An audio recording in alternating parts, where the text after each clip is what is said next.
Dans les romans de science-fiction dystopiques, les villes ou les régions sont parfois divisées en zones que les habitants ne peuvent pas quitter ou seulement sous certaines conditions.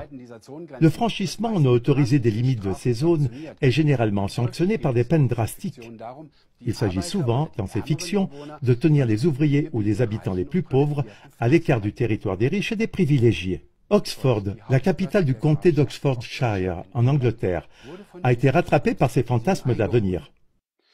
Ici, on souhaite diviser la ville en 6 zones de 15 minutes grâce à des filtres de circulation et réduire de manière ciblée les déplacements des habitants entre ces zones. L'idée de cette stratégie de circulation provient apparemment du concept de « ville en 15 minutes », présenté en mars 2022 par le Forum économique mondial en raison de la prétendue urgence climatique.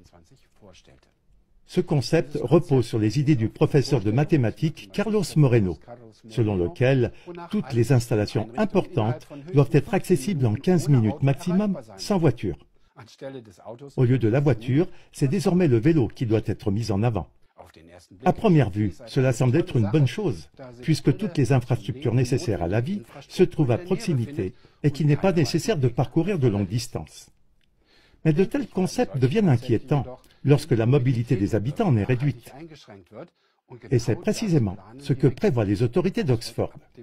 À partir de 2024, des caméras spéciales appelées Traffic Filter surveilleront les frontières entre les zones, soi-disant pour réduire le trafic.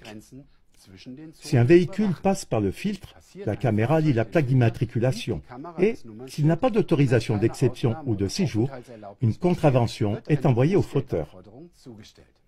Les bus et les taxis peuvent passer librement, et à pied ou à vélo, le passage de la frontière est encore autorisé sans amende. Les habitants de la ville peuvent demander une autorisation spéciale, ce qui leur permet alors de passer plus souvent par les filtres. Les habitants des communes environnantes peuvent, après en avoir fait la demande, passer les filtres jusqu'à 25 jours en toute impunité. La ville s'efforce de minimiser la chose et argumente. L'objectif est de réduire le volume du trafic et les embouteillages, de rendre les bus plus rapides et plus fiables.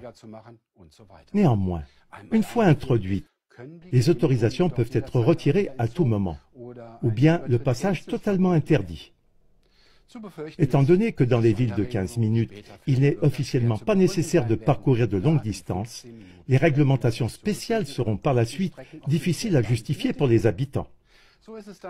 Il n'est pas surprenant que les habitants d'Oxford ne soient pas enchantés par ce plan et qu'ils accusent leur gouvernement de pratiquer l'élevage en enclos avec des sorties limitées. De tels concepts ne sont pas seulement promus par les médias grand public. Ainsi, d'autres villes du monde, comme Canterbury, Brisbane et Melbourne, sont également séduites par l'idée. Dans l'espace germanophone, Berlin, Bocholt et Hambourg se sont lancés dans la création d'une ville de 15 minutes. S'agit-il vraiment uniquement de limiter le trafic et de favoriser la durabilité ? Ou est-ce que, sous le prétexte de la protection du climat, on installe ici un état de surveillance qui limite le rayon de déplacement des habitants pour les contrôler ensuite de manière totalitaire? Les expériences de ces dernières années avec les mesures Covid montrent clairement les conséquences dramatiques et les restrictions imposées dans les pays occidentaux pour une prétendue protection contre une infection. Une fois que de tels systèmes de surveillance sont installés, cela ouvre d'autres possibilités et la porte est grande ouverte à toutes sortes d'abus.